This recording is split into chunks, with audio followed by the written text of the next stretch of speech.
Territorios del arte contemporáneo. Conduce Jorge Juanes.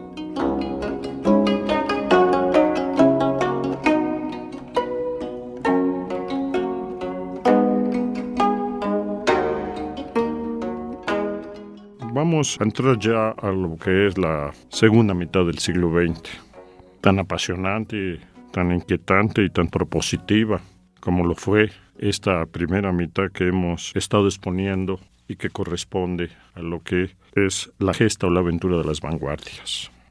Vamos a hablar de la pintura de acción, otros le llamarán expresionismo abstracto, me parece que equivocadamente, arte gestual, informalismos en general, no solo para abarcar lo que sucede en Europa, sino también en lo que vamos a estar viendo de Estados Unidos.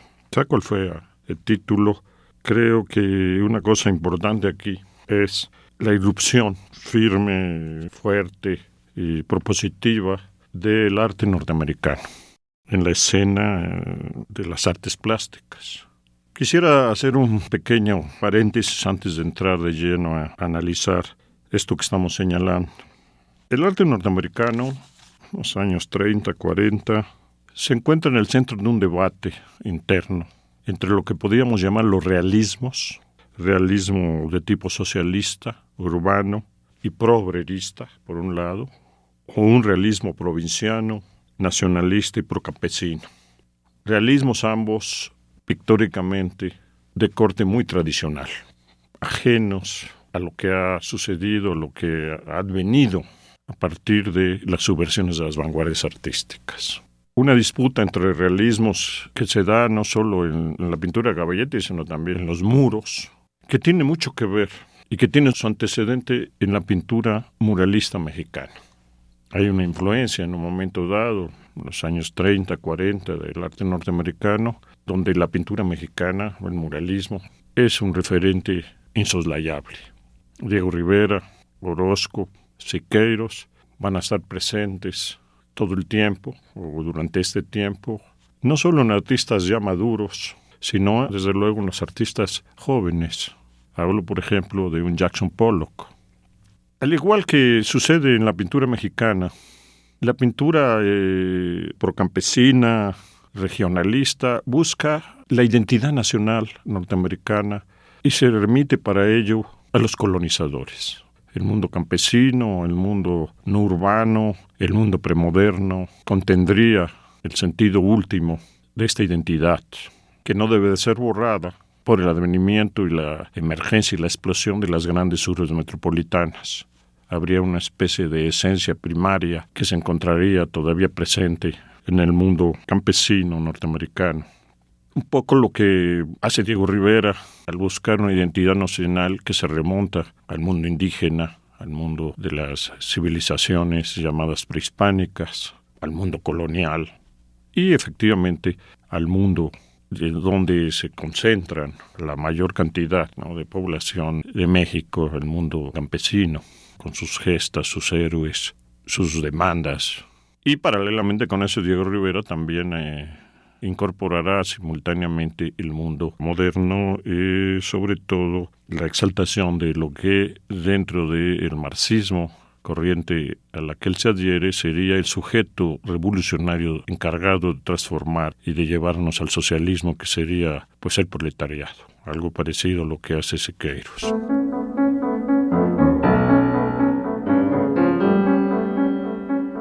Busque el enlace en nuestra página web www.radioeducacion.edu.mx. Ahí encontrará reproducciones de pinturas, recomendaciones bibliográficas y otras sugerencias en torno al arte. Blancos han perdido sin querer su anillo de desposados. Efectivamente, en Diego Rivera el proyecto pictórico es un proyecto que tiene que ver con el retorno al orden de los años 20. Él mismo deja de lado sus experiencias de los años 10 y se remonta en gran parte a la pintura del Quattrocento italiano. Vemos a Piero della Francesca, vemos a Paulo Uccello, en fin, podemos rastrear sin ningún problema los referentes pictóricos básicos de los que se apoya Diego Rivera, o el color de Gauguin, ahí sí, ya un referente más cercano. Y sin duda con una gran capacidad técnica, es un gran virtuoso Diego Rivera, un trabajador infatigable cuyos murales llaman la atención fuera de las fronteras mexicanas y lo convierten a los ojos, sobre todo de Estados Unidos en ese momento, en uno de los protagonistas del arte contemporáneo. Lo mismo sucede con Orozco, lo mismo sucederá con Siqueiros. Estados Unidos o un sector del arte norteamericano se ve en el arte mexicano. Y se ve sobre todo por una razón, creo yo, decisiva, y es que México, mal que bien, estemos de acuerdo o no con lo que los muralistas proponen, crea un arte con una seña de identidad propia, un arte netamente distinguible de lo que sería el camino europeo. Esto para el mundo norteamericano, que está buscando también desmarcarse del epigonismo europeo, será una alerta que pone en marcha ese deseo de consolidar, de cristalizar, de encarnar un arte específico en donde se pueda decir eureka, y aquí ya el arte norteamericano. De allí que hasta cierto punto, incluso desde la colonia, desde la colonización norteamericana mexicana, hasta cierto punto los caminos de las artes plásticas en México y Estados Unidos siguen sendas paralelas. Pero en esta línea de los muralismos, de la pintura pública, pues México, diríamos, lleva la ventaja. Pero curiosamente hay otra línea en Estados Unidos que disputa contra estos realismos y que toma partido por la abstracción. La Asociación de Artistas Abstractos Americanos será la que aglutine a estos pintores que toman una decidida, una aceptación, una defensa, ¿no?, radical de lo que serían las vanguardias artísticas, sobre todo la abstracción. Hay pues un conflicto. Y estos pintores abstractos son muchos y muy buenos, un poco si se quiere. No hay ninguno que aporte una creación sustantiva, pero sí son de gran nivel y de gran calidad. Está también, por ejemplo, artistas individuales como Hooper, Georgia Keefe. Es decir, el panorama del arte norteamericano es bastante inquieto, bastante polémico. Y las vanguardias tienen más cobertura. No son favorecidas por el sistema, es verdad. Y hay un cierto rechazo a la abstracción, unos ciertos prejuicios en un momento dado, que luego van a romperse. Pero sí están ahí en la batalla, cosa que en México, por ejemplo, no sucede. Y sobre esto no voy ahora a meterme a explicar las razones. Hay que hacer una nueva historia del arte mexicano y ver qué pasó y por qué fueron excluidos y tuvieron que buscar el exilio o casi en el underground a todos aquellos que defendían posiciones de vanguardia. El hecho es que en los años 30-40 Estados Unidos está en el centro de este debate. Ahí podemos ver, por ejemplo, la influencia de Siqueiros, ¿no? Siqueiros, que funda en el 36 el Laboratorio para la Prueba de Técnicas Modernas en el Arte. ¿Qué es lo que va a interesar de Siqueiros? Su ideología, no. Lo que va a interesar de Siqueiros es su vocación, su modernolatría plástica. Es decir, una posición revolucionaria políticamente tiene que ser revolucionaria artísticamente. Siqueiros está recogiendo la estafeta de los constructivismos, la estafeta en cierta medida del futurismo, la estafeta de ligar el arte moderno a la técnica moderna, el usar la fotografía, el usar la pistola de aire, el usar la pintura plástica de automóviles, en fin, todo lo que nos está ofreciendo esta sociedad moderna. Este llamado de Siqueiros a esta utilización y a esta relación con las técnicas contemporáneas, lógicamente va a tener un impacto fuerte en una sociedad como los Estados Unidos, donde para los artistas más contemporáneos, más ligados a las vanguardias, la tradición de Estados Unidos es justamente el futuro. Estados Unidos será siempre el país del futuro o el país que se define en términos de futuro, por tanto, de modernidad. Y otro artista, Orozco, va a interesar a otro sector de artistas, por ejemplo, básicamente al que quizás sea el más importante de esta pintura gestual, que es Jackson Pollock. Jackson Pollock, a pesar de haber estudiado con Siqueiros, Jackson Pollock tenía 22 años, no será Siqueiros ni la idea de accidente controlado de Siqueiros, que sí tendrá una cierta relevancia que no hay que exagerar en la pintura de Pollock, sino más bien Orozco, al que le va a interesar siempre, uno de los que siempre acude Pollock en su proyecto pictórico es Orozco. Él llega a decir que el fresco de Pomona de Orozco son palabras textuales, la obra más importante realizada en América hasta esa fecha. Le gusta justamente la factura en estado bruto de Orozco, las irregularidades de Orozco, que se atreva a dejar las cosas inacabadas, que haya traído al mundo algo original que es la pincelada expresionista al fresco, que se atreva a las expresiones extremas, que saque a la luz la parte negra del mundo contemporáneo. El que no haga una pintura eufemista y el que sepa darle a las formas un tratamiento, llamémoslo así, torturado, que produce en el espectador un shock conmocionante y que habla precisamente de esa vocación o de esa voluntad de Orozco por poner en crisis todo aquello que adorne y que quiera ocultar, y no solo de la historia de México, sino del mundo contemporáneo, el fracaso, llamémosle, de la modernidad circundante. También en estos artistas expresionistas, ¿no? En estos artistas que estamos hablando, hay una influencia de los indígenas. Esto de gotear y derramar pintura sobre un lienzo extendido sobre el suelo que hace Pollock, pues tiene que ver con la pintura de arena de los indios navajos, ¿no? En la que vertían y espolvoreaban arenas coloreados para hacer dibujos sobre la tierra. Esa es una experiencia que está muy presente en Jackson Pollock y de la que vamos a hablar un poco después.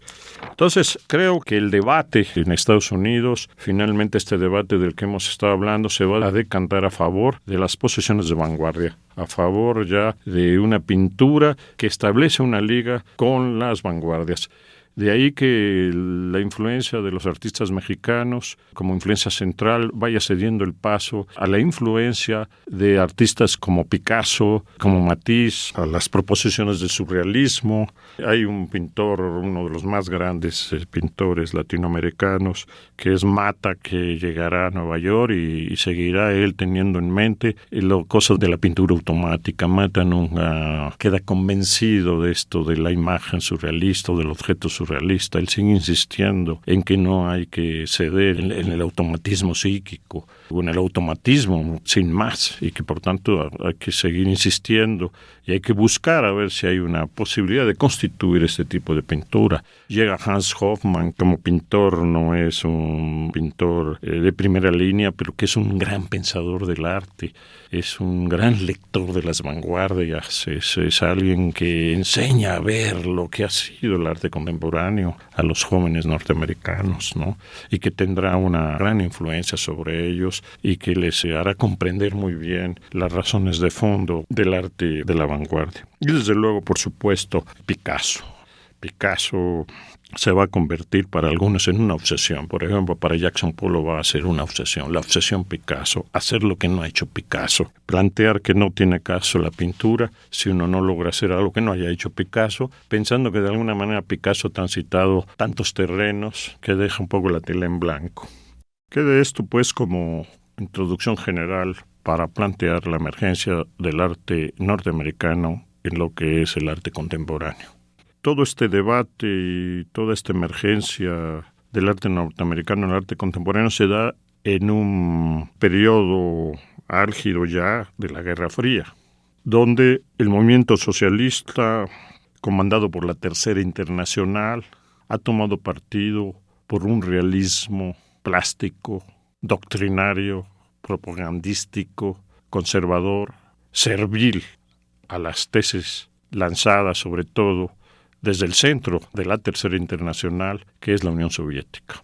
Y paralelamente con esto, una condena que llega a extremos risibles, si no fuera por las consecuencias trágicas que trae, de todo lo que tiene que ver con el arte de vanguardia. donde el arte abstracto será precisamente el enemigo más acendrado que tendría este realismo socialista. Será el arte de la fuga, el arte que escamotea los problemas políticos primarios, el arte de la huida, el arte que apoya el imperialismo, en fin, tonterías de esas que incluso vemos en boca del propio Siqueiros. Hay que leer todas las barbaridades, ahí sí, que Siqueiros dice y que ponen los pelos de punta y que no hay que olvidarlo. Y ahí entonces, en este momento de Guerra Fría, el Departamento de Estado, ¿no?, norteamericano, los asesores intelectuales y culturales piensan que una carta favorable a Estados Unidos sería precisamente la tolerancia. Aquello que niega la Unión Soviética, aquello que justamente trata de prohibir y cuestiona, habría que tolerarlo e incluso apoyarlo. Y esto mostraría justamente la libertad que existe en esto que se va a llamar el mundo libre. Y ahí que se le plantea esto a Truman y a los capitostes, ¿no?, de la política norteamericana, este apoyo urgente y necesario para balancear las cosas y ganarse a la intelectualidad progresista. Y bueno, Truman y eso dirá, pero si son unos borrachos, unos alcohólicos, o unos tipos que son un mal ejemplo para la sociedad, ¿cómo me piden ustedes que apoye a Apolo y a de Kooning y a toda esta gente? Yo tengo una información sobre ellos que no es pues nada buena. Usted diga que sí y adelante. Entonces ahí hay un apoyo. Pero este movimiento no es un movimiento que va a tener un lugar jerárquico importante en el arte contemporáneo por ese apoyo. A los europeos les va a doler mucho, les va a costar mucho, hasta la fecha pienso yo aceptar que existan otros territorios propositivos del arte.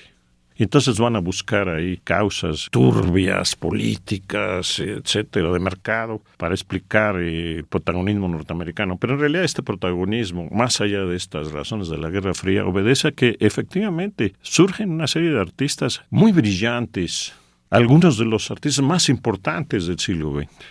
Y esta es la realidad. Y sobre ello yo quisiera hablar ahora, así sea brevemente.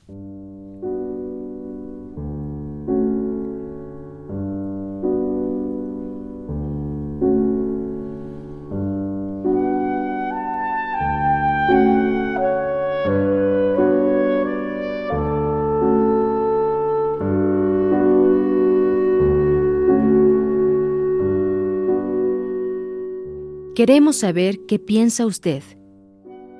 Territorios del Arte @radioeducacion.edu.mx.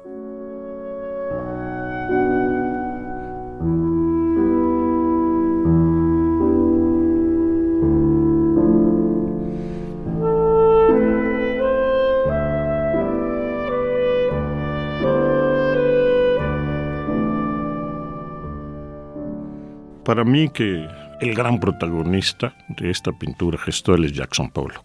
Aquí sí que se puede decir literalmente, Jackson pone la pintura cabeza abajo. En 1941 empieza a realizar cuadros en donde voluntariamente los empieza sin saber realmente lo que quiere, o sea, sin ideas preconcebidas. O sea, improvisaciones que se bastan a sí mismas, y en que la composición racional y la figura, la perspectiva, los contornos objetivos y el color delimitado son obstáculos a superar. Es decir, todo lo que ha definido pictóricamente, incluido el cubismo, los modos existentes hasta la fecha de pintar deben ser abolidos. Condición justamente para establecer una nueva posibilidad de la pintura y por tanto justificar la vigencia de la pintura. Y ahí es un periodo del 41 al 43 en donde vemos a un Pollock embarcado en el uso de arenas, estrías de color líquido, manchas y salpicaduras de materia pictórica. En 1943 ya el chorreado va convirtiéndose en el protagonista del cuadro. Pero hasta 1946 ese chorreado no se apodera y protagoniza en exclusiva, llamémosle así, la realización de la pintura de Pollock. Sigue, de alguna manera, sus cuadros del 43 al 46 siguen recordándonos el punto de partida de la tradición vanguardista. Vemos ahí el arte indígena, vemos ahí a Picasso, vemos de alguna manera huellas de Masón y de Orozco. Todo esto que estoy diciendo, ya Jackson Pollock sí es fiel a la aportación cubista de resolver toda la pintura en la superficie, o sea, en la pintura bidimensional, ¿no? Lo que hace él es saturar esa superficie y darle una continuidad sin planos, sin ningún plano que la corte, sin los microplanos cubistas. Ese tipo de composición que hace Jackson Pollock es el que le da justamente cauce al vertido y al chorreado, puesto que no podría haber, en términos consecuentes, una pintura de vertido y chorreado si no hubiera, a su vez, una composición que pudiera contenerla y potenciarla. Y lo hemos podido ver en acción. Nosotros hemos visto a Jackson Pollock, fotografías y películas nos muestran a Pollock tejiendo instantánea tras instantánea una tupida y turbulenta red pictórica forjada desde el instinto. Es un juego de piernas, brazos, manos y muñecas. El artista baila literalmente sobre la tela. Eso es muy importante. Pone la tela sobre el piso y se monta sobre ella. Son creaciones inesperadas que obedecen, y esto es sustantivo. Esto no es algo secundario en la explicación de la pintura de Pollock, a la decisión de romper con la posición erguida a la hora de cometer la tela yaciente, por cierto, en el piso. Y este proceder hace tabla rasa del modo de componer óptico vertical, que es el modo de componer del que no se había desprendido la pintura, ni siquiera el propio Picasso.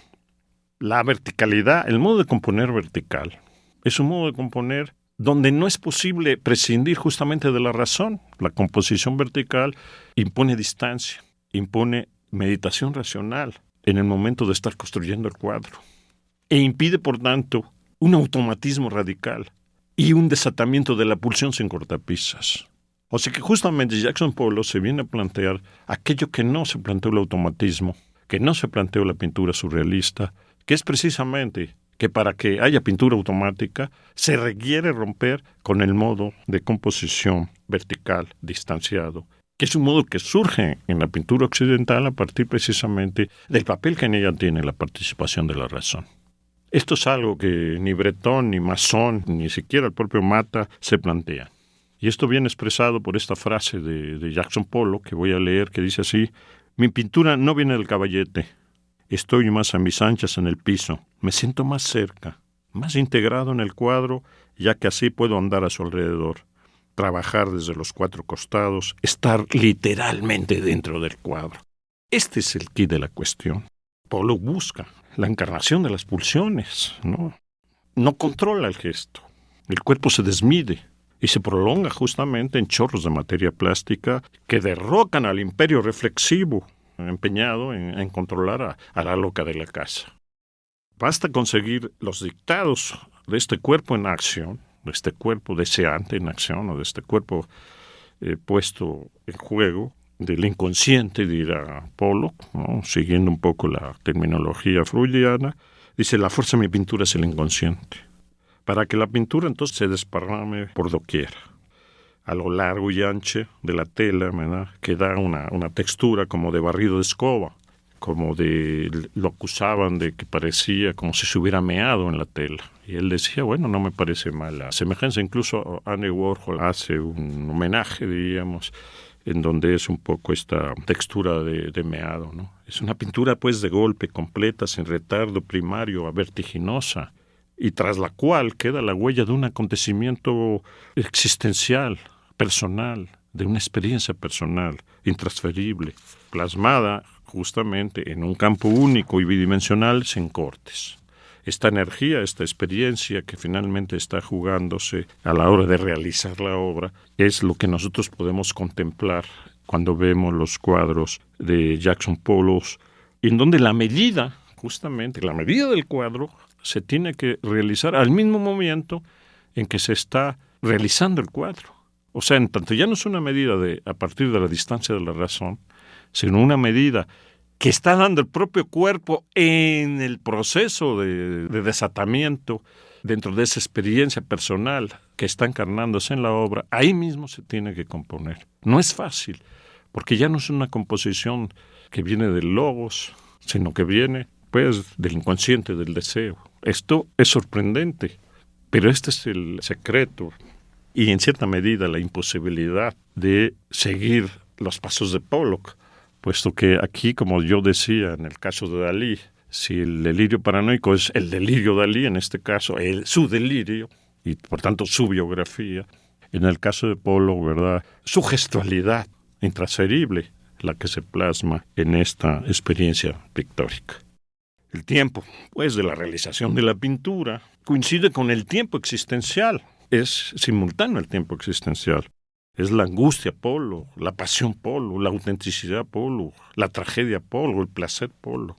Es un pintor muy materialista por lo demás, ¿no? De color, de pasta, de saturación, que usa también instrumentos muy primarios, cristales, palos, cuchillos, fragmentos de plástico, latas, bidones. Es, en ese sentido, una pintura muy física que preserva, esto sí, toda esta pintura saturada, ¿no?, recargada, que tiene su antecedente lejano en Rembrandt y que tiene su antecedente inmediato en Van Gogh, por poner a dos casos, o en Soutine, casi diría yo también, pero que en él cobra extremos radicales que no habían sido nunca vistos. La experiencia esta dura poco porque es muy difícil mantenerse en esa tesitura. Dura poco y Jackson Pollock intenta volver a una pintura gestual y a su vez constructiva y no lo logra. Y entonces lo acusarán, dirán estás acabado y él pues diría ya no me pidan más, por favor, ya lo hice. He aportado algo que no había sido realizado nunca en la historia de la pintura. Y yo digo, efectivamente, Jackson, lo hiciste.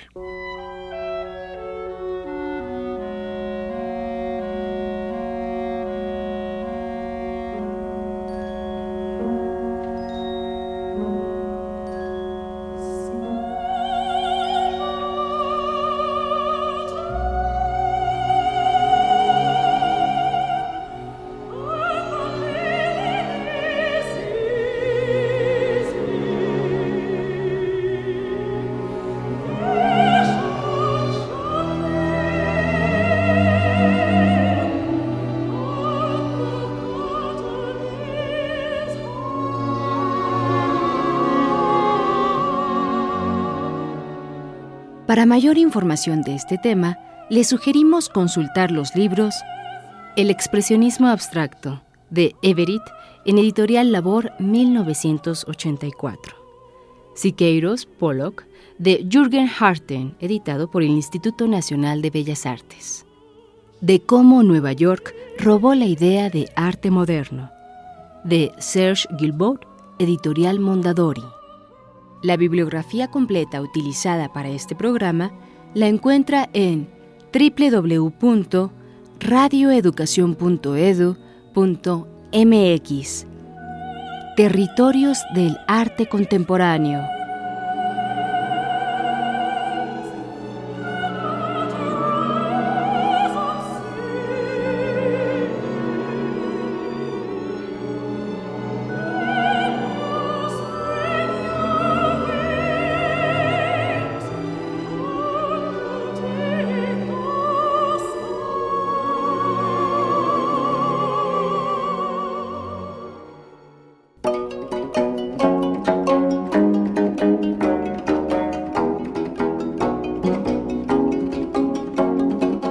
Territorios del arte contemporáneo con Jorge Juanes.